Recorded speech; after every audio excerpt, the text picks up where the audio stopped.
नमस्कार, मैं हूं नीतू सिंह और आप देख रहे हैं ग्रेटर जम्मू वर्चुअल। शादी किसी भी व्यक्ति के जीवन में बहुत ही अहम प्रक्रिया होती है। जब भी देखा जाता है कि शादी होने के बाद दो लोगों के बीच में आपसी तालमेल होना बहुत जरूरी है और जब ये आपसी तालमेल नहीं बनता तो बात आ पहुंचती है डिवोर्स तक। हिंदू एक्ट में कोर्ट में इसकी क्या प्रक्रिया है, इस पर बात करने के लिए आज हमारे साथ मौजूद है रिटायर्ड जज सुभाष गुप्ता जी। सर, आपसे जानना चाहेंगे कि दो व्यक्ति जिनकी आपसी तालमेल नहीं बन रहा, हिंदू एक्ट के तहत कोर्ट में उसकी क्या प्रक्रिया है? मैं पहले थोड़ा सा ये कोर्ट की प्रक्रिया से आने से पहले मैं ये एक बता देता हूँ। जो आपने हिंदू मैरिज एक्ट की बात की, तो हमारा कंसेप्ट जो है मुस्लिम लॉ में, मामलन लॉ में ये कंसेप्ट है दैट इज ए कॉन्ट्रैक्ट। जो वहाँ पे एक आपने सुना होगा, फिल्मों में भी देखा होगा, कबूल है, एक से आती है ऑफर पे। ये हमारी जो है एक सैक्रामेंट, हमारा ये कहते हैं ना, शादियाँ हमारी मतलब स्वर्ग में बनती हैं, जहाँ ऊपर बनती हैं, कहीं बनती हैं। लेकिन ये बात जो आपने कहा कि जो टकराव है आज की डेट में वो बहुत ज़्यादा है। मैं भी मैट्रिमोनियल कोर्ट जहाँ थी पहले, अभी तो फैमिली कोर्ट की उसको डेजिग्नेट कर दिया है, मैं भी वहाँ पे रहा और बहुत ज़्यादा लिटिगेशन है। हम पिछले दिनों जब मैं सर्विस में थे तो हम दिल्ली में भी गया, तो इतनी ज़्यादा फैमिली कोर्ट्स दिल्ली में हैं। मुझे लगता है कि हर एरिया में, जैसे साकेत है वहाँ पे, ये जो बाकी जो एरियाज़ में हेरोइनी है, दूसरे जो भी कोर्ट्स हैं वहाँ पे डिस्ट्रिक्ट लेवल पे, वहाँ हर एक एरिया में 2-3 फैमिली कोर्ट्स हैं और डिस्प्यूट्स बहुत ज़्यादा हैं। ये सिर्फ क्या है जी, ये सारा है जी अंडरस्टैंडिंग की बात। तो हमारा जो, मैं ये कहूँगा कि जो हमने देखा है, जो प्रक्रिया हमारे यहाँ पे हिंदू मैरिज में है डाइवोर्स की, वो बहुत हार्ड है, सख्त है। उसको वो एलिगेशन कोई लगाएगा, समझो देयर इज ए पिटीशन, पहले एक पिटीशनर करेगा, चाहे वो एक हस्बैंड करे चाहे वाइफ करे, दोनों तरफ से अगर कोई एलिगेशन लगाया है जो section 13 of the Hindu marriage act में है, जैसे क्रुएल्टी है, डिजर्शन है, जहाँ दूसरी के बाकी कोई मेडिकल ग्राउंड्स पे हैं, तो वो जब तक साबित नहीं करेगा बिजान प्रोबेबिलिटी की, वहाँ पे है प्रीपोंडेंस ऑफ प्रोबेबिलिटी, साबित करेगा कोर्ट के पास, फिर उसको डिक्री डाइवोर्स की मिलेगी। वो प्रक्रिया काफ़ी टाइम लगाती है। तो हमने देखा कि जनरली 5-6 बूढ़े हो जाते हैं, तो ये उस पर चलता रहता है। तो अभी जो सिस्टम जो फैमिली कोर्ट का है, तो इसमें अभी जो फैमिली कोर्ट है जम्मू में, उसमें भी 2 जज हैं, एडिशनल डिस्ट्रिक्ट जज भी है, 2 फैमिली कोर्ट्स हैं। तो एक चीफ जो प्रिंसिपल फैमिली कोर्ट है, वहाँ पे भी निपटारा, हाँ इसमें थोड़ी प्रक्रिया जो है सिंप्लीफाई कर दिया और इसका एरिया जुरिस्डिक्शन थोड़ी बढ़ा दी है। इसमें जैसे इसमें आप बात करोगे इस पे कि हिंदू मैरिज एक्ट में ये जो मेंटेनेंस की प्रक्रिया होती है, कस्टडी है, गार्डियनशिप है जी, हम अदरवाइज हमें सिविल कोर्ट में जाना पड़ता था। अभी ये सारा मामला फैमिली कोर्ट ही देखती है, कस्टडी ऑफ द चिल्ड्रन। मैं आपको बता देता हूँ कि सबसे जो दिल को दहलाने वाली बात होती है, जो आप देखते हो, ये मियाँ बेबी का टकराव होता है, जिस सेपरेशन होती है, और बच्चे अगर हों तो वो सफर होते हैं। हमने देखा कस्टडी के लिए 1 साल का बच्चा है, 1.5 साल का बच्चा है, उसके लिए उसकी मेंटेनेंस के लिए लड़कियों को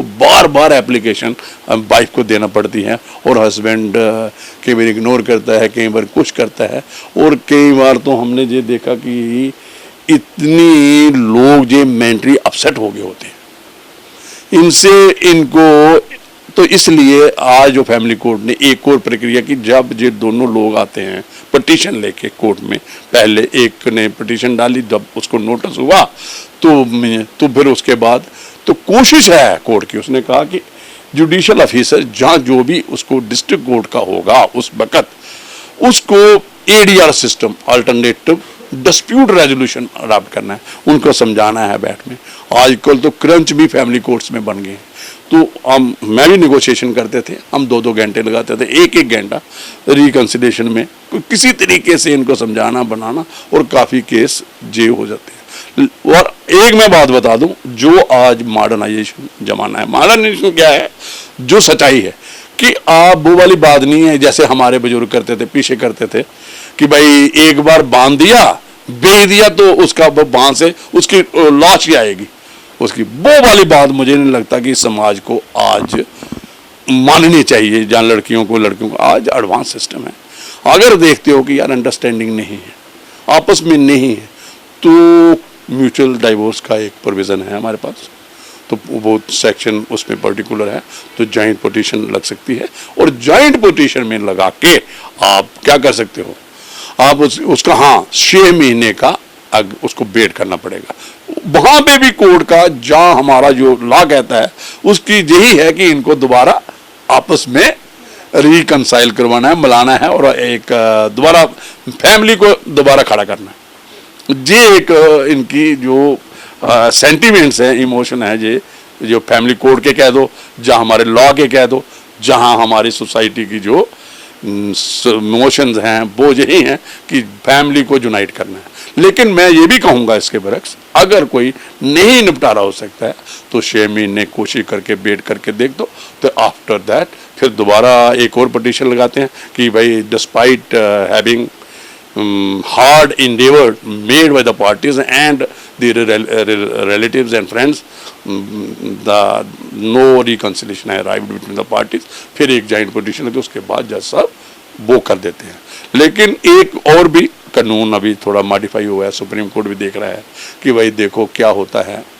कि भाई जहाँ पे आपको लगता है कि लिटिगेशन में आगे ही लोग हैं, 6 साल से उनका अदरवाइज डाइवोर्स पिटीशन चल रही है जो उन्होंने आपस में वो कंटेस्ट कर रहे हैं, तो उन्होंने कहा कि इस पिटीशन को वो पीरियड है वो फिर उसको 6 महीने का वेट करना जरूरी नहीं समझा जाएगा। तो वो भी, लेकिन इसमें भी अभी क्लियर लॉ नहीं हो पाया है, तो इसमें भी ये बात। हाँ, एक और आप पूछेंगे मुझे कि भाई ये जो कपल हैं जी ड्रैगर्स ड्रान है हर हिसाब से, काफ़ी कोई 8 साल से लगा रहे हैं दोनों, और there are no chance of revival of the marital relation, तो उनमें क्या करोगे? तो फिर उधर हम एक टर्म होती है इर्रेट्रेबल ब्रेकडाउन ऑफ मैरिज, उसको हम टर्म देते हैं। वो बहुत हमारे जो जूरिस्ट हैं, जो हाई कोर्ट्स हैं, सुप्रीम कोर्ट ने कई बार कहा है कि भाई इसको लॉ को irretrievable breakdown of the marriage should be a ground, but government of India law commission है वो इस पे अभी कुंडली मार के बैठा हुआ है, कहता है कि ये वाला सुप्रीम कोर्ट फिर क्या करता है, कोई पर्टिकुलर स्पेशल केस में जब उसके पास आता है वहाँ पे, तो वो article 142 of constitution of India special case कर ले, खुद ही वो डाइवोर्स ग्रांट कर देता है इस टाइप के कपल्स जहाँ पे totally break down of marriage लगता है, क्योंकि उनका चांस ही नहीं है रिवाइवल का, बाई टू बेस्ट टाइम कि लाइफ इज वेरी शॉर्ट, तो वन शुड। यही आपसे मैं भी जानना चाहती हूँ, जैसे कि आपने कहा कि पुराने ज़माने में ऐसा होता था कि माँ बाप कहते थे कि अब हमने तुम्हारी शादी कर दी है, अब वहीं से तुम्हारी अर्थी आएगी। आजकल के दौर में देखा जाए तो अब जैसे जैसे आगे हम लोग मॉडर्नाइज हो रहे हैं, सिविलाइज्ड हो रहे हैं या मॉडर्निटी की तरफ आगे बढ़ रहे हैं, ज़्यादा डिवोर्सेस जो हैं पाए जा रहे हैं। क्या रीज़न मानते हैं कि अब इतने ज़्यादा डिवोर्स केसेस क्यों देखने को नज़र आ रहे हैं? जी देखो ना, आज जो सारा इकोनॉमिकल इंडिपेंडेंस है, मैं अभी भी दोनों करते हैं, दोनों काम करते हैं, वो वाला जॉइंट फैमिली सिस्टम नहीं रहा, न्यूक्लियर सिस्टम एग्जिस्ट करता है, मैं अभी भी रहता, उनको समझाने वाला कोई नहीं है। छोटी छोटी बातों पे कि आज आपने ये मुझे अच्छी नहीं लगी, आपका ये आपने डॉग रखा हुआ है, तो जो आप उसमें रहते हो उसको अच्छा नहीं लगता है, कोई आपने कोई सब्जी बनाई है, कोई तो ये आपने इसमें ये ऐसा नहीं किया, आपने मुझे खाम खा आपका जे खराटे रात को मारते रहे, मुझे सोने नहीं दिया है, तो हर एक आदमी अंडर प्रेशर है। तो वो वाली जो आपने बात की, वो वाली बात मैं नहीं कहूँगा कि भाई वैसा होना चाहिए, मॉडर्न जमाना है, एवरी राइट। मैंने एक इसके पहले भी एक मैंने लिव इन रिलेशनशिप पे भी एक प्रोग्राम किया था, अब एक लोगों की किया था। मैंने तो जहाँ तक कहा है कि और जो हो रहा है तो वहाँ पे भी ब्लैकमेलिंग होती थी लिव इन रिलेशन में कि मियाँ जो अडल्ट हैं, दोनों अडल्ट हैं वो इकट्ठे रह रहे हैं, अपनी उससे रह रहे हैं, तो वहाँ पे भी ऐसी कंटिजेंसी जहाँ ऐसी ब्लैकमेलिंग ना हो, इसलिए मैंने सजेस्ट किया था वहाँ पे कि एक एग्रीमेंट बना लो। मैं जो भी दो अपोजिट सेक्स के दोनों लोग रहते हैं, कहीं भी रहते हैं, ताकि in order to have a safe agreement होगा, सेफ रहेंगे आगे, और उसके मुताबिक आप टर्म्स एंड कंडीशन के मुताबिक अपनी लाइफ, वो भी लोग हो रहा है, चाहे वो इंडिया में है चाहे कहीं भी है, और उसको एक्सेप्टेबिलिटी भी है। और एक मैं और बात कर दूंगा, आप जो हेरोस्कोप बनाते हैं, मैंने ये कहा कि आप जो मैरिज से पहले, आज को जो पढ़े लिखे बच्चे हैं, जो अच्छे हैं, वो पढ़े लिखे सभी, उनको एक टाइम मौका देना चाहिए फॉर अंडरस्टैंडिंग। और आज हो रहा है, वो जो भी लड़का है लड़की है, ऐसे नहीं है जबरदस्ती से मतलब कोई की शादी कर दी, उसको नहीं, लड़की ने देखा है लड़का जैसे पहले होता था, वो उस अगर वो पहले अपनी अंडरस्टैंडिंग बनाते हैं, ये नहीं है कि ये दो किस्म की अंडरस्टैंडिंग है, उसको देखना है, लड़की को देखना कि ये लड़का क्या करता है, लड़की क्या हमारी एक दूसरे के साथ सीटिंग्स होने चाहिए, डेट्स पे जाओ, बात करो, फैमिली भी दोनों इन्वॉल्व होने चाहिए, दोनों फैमिली। ये एक प्री जो ये है, जो कहते हैं इसको न्यूचुअल जो बॉन्डेज होनी है, ये भी एक एक्सरसाइज होने चाहिए मेरे मुताबिक, in order to keep the bond of marriage intact in further. तो जो कोर्ट्स की बात है, कोर्ट्स के पास बहुत ज़्यादा लिटिगेशन है जी, इसीलिए ये छोटी छोटी बातों पे है। पहले हम इनको बोलते थे bears and tears of the marital relation, ये आम बात है यार, छोटी सी बात हो गई तो अवॉइड किया, लेकिन उस वक्त इंटरवीन करने के लिए elders of the family involve थे। चाहे आपका कोई, आज मैं वो बात करूँगा इसमें देसी लहाजे में, को वो बच्चों को कहते हैं कि मासी को तरसोगे, you would not have a aunt on the maternal side, और वो आपको चाचा नहीं ढूंढोगे, मतलब जो दूसरी बातें हैं, तो फिर समझाने वाला कौन है। एक और आज जो बच्चे हैं मल्टीनेशनल कंपनीज में काम कर रहे हैं और राउंड द क्लॉक काम करते हैं, सुबह 9 बजे, और मतलब बड़ी मुश्किल से अपनी रोजी रोटी और वो कमाते हैं। और आज जहाँ पे भी देख लो, हर एक काम में हार्ड वर्क है, क्योंकि स्टैंडर्ड ऑफ लिविंग लोगों का राइज हुआ है। तो ये सारी जो है, तो लेकिन मैं ये कहूँगा लास्ट में कि एडजस्टेबिलिटी करना पड़ेगी, मैच्योरिटी दोनों होने पड़ेगी, ईगो जो है वो आपको एक साइड पे रखना होगा जब आप मैरिटल रिलेशंस में। सर, वहीं आपसे जानना चाहते थे कि अक्सर लोगों का ये कहना है कि जो लड़के होते हैं उनके लिए कोर्ट इतनी वाइज नहीं होती जितना कि लड़कियों के मैटर में वाइज हो जाती है। अक्सर देखा जाता है कि जब भी डिवोर्स केस फाइनल होता है तो लड़कियों की तरफ जो है कोर्ट वो ज्यादा साइड लेती है रादर देन बॉयज की तरफ। तो क्या ये बात सही है? नहीं नहीं, ऐसी कोई बात नहीं है, ऐसी कोई बात, हाँ ये बातें होती थी। मैं एक बात आपसे बात कर कि जहाँ पे अभी देखो, ये as a matter of right advocate की इन्वॉल्वमेंट नहीं है जो फैमिली कोर्ट में है, तो वहाँ पे कुछ लोगों को जब कोर्ट में जाते थे, जैसे मैं दो किस्म के, मैंने दोनों कोर्टों में रहा हूँ, ये एक होते हैं मोटर एक्सीडेंट क्लेम्स ट्रिब्यूनल। तो आप जब किसी का एक्सीडेंट हो जाता है तो उस वक्त सिर्फ जान बचाने का होता है कि भाई यार हमारा बंदा बच गया है, अगर हो गया छोड़ो छोड़ो ये क्या पैसे। लेकिन जब आप कोर्ट्स में जाते हैं तो वहाँ पे लोग आपको मिलते हैं, वो आपको समझाते हैं क्या करता है तुम, लड़की को समझाते हैं या लड़के को, फिर तूने डाइवोर्स लेना तो आगे ज़िंदगी क्या करेगी, आगे क्या करेगी, जैसे 1 करोड़ रुपये मांग म्यूचुअल डाइवोर्स के लिए। क्या सर ये फोर्सफुली भी डिवोर्स नहीं हो पाते कोर्ट की वजह से, कि कोर्ट फोर्स करता है कि आप वापस कर लें? ऐसी बात नहीं है, कोर्ट समझाने की कोशिश करता है कि हमारा जो सोसाइटी है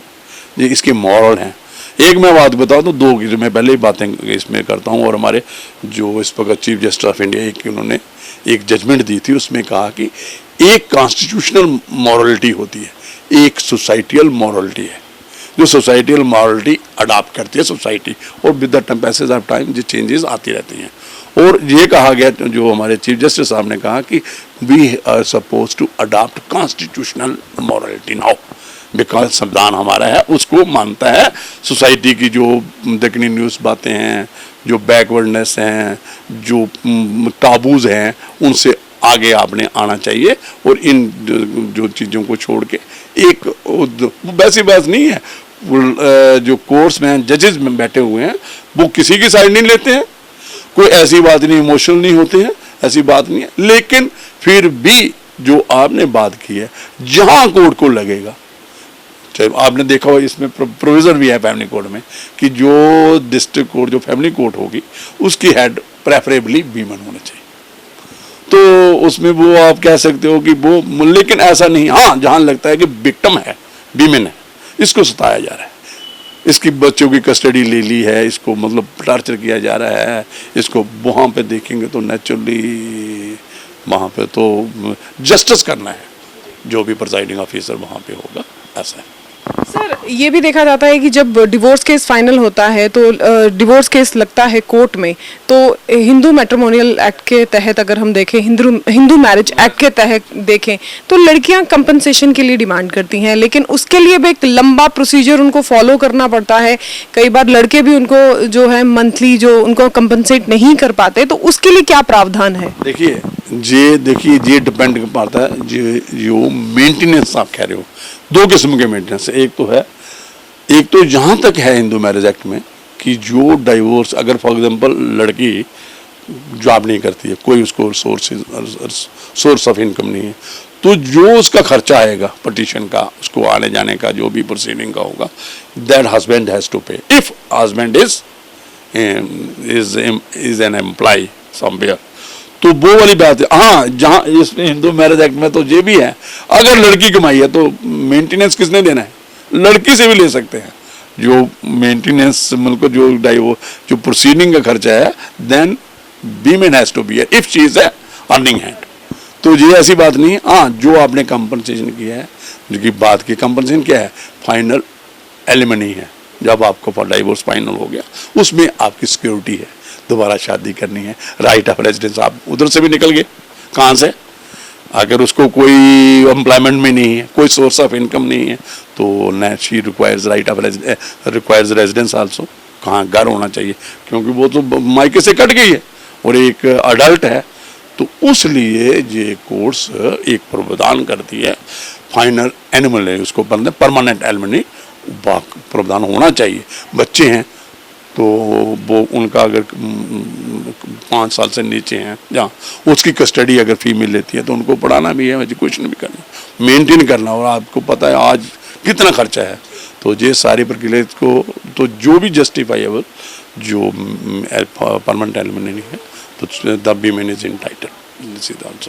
आखिर में आपसे सवाल जानना चाहती थी कि लगभग कितने साल तक अगर हस्बैंड वाइफ आपसी साथ में नहीं रह रहे तो डिवोर्स का जो है इसमें जो हिंदू एक्ट मैरिज एक्ट के तहत डिवोर्स कितनी जल्दी फाइनल हो जाता है? जो फाइल करने का है, पिटीशन फाइल करना है, 2 years ऑफ डिजर्शन। डजर्ट मीन किसी को आपने इंटेंशनली डेलिबरेटली, जब एलिगेशन लगते हैं ना, तो वो जो पिटीशन दायर करेगा हुसोवर फाइल्स, वो लिखेगा उसमें कि other side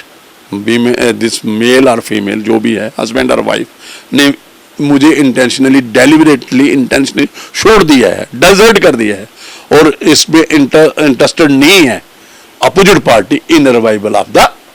this marital relations, वो 1-2 साल तक और डेजर्शन होने चाहिए, उसके बाद पिटीशन कर सकता है। हाँ, क्रुएलिटी का मैटर होता है, क्रुएलिटी भी कांस्टेंट कंसिस्टेंसी होनी चाहिए, क्रुएलिटी क्रूअल एक्ट्स में वो भी है। तो बाकी जो मेडिकल ग्राउंड्स हैं, जहाँ सर्टन ग्राउंड्स है, वो तो पिटीशन का कोर्ट में ये रखा गया था हिंदू मैरिज एक्ट में कि with in 6 months endeavors should be made by the family court और जो भी कोर्ट्स होगा कि इसका डिस्पोजल विद इन 6 months होना चाहिए। ये भी एक इसमें प्रोविजन ऑफ लॉ है हिंदू मैरिज एक्ट में। लेकिन ग्रेटर जम्मू वर्चुअल से बात करने के लिए धन्यवाद। तो ये थे हमारे साथ रिटायर्ड जज सुभाष गुप्ता जी, जिन्होंने हमें बताया कि हिंदू मैरिज एक्ट के अंदर क्या प्रावधान है अगर आप डिवोर्स लेना चाहते हैं। इसी तरह की अपडेट्स के लिए जुड़े रहिए ग्रेटर जम्मू वर्चुअल के साथ। कैमरामैन अजय साडू के साथ मैं नीतू सिंह, ग्रेटर जम्मू वर्चुअल के लिए धन्यवाद।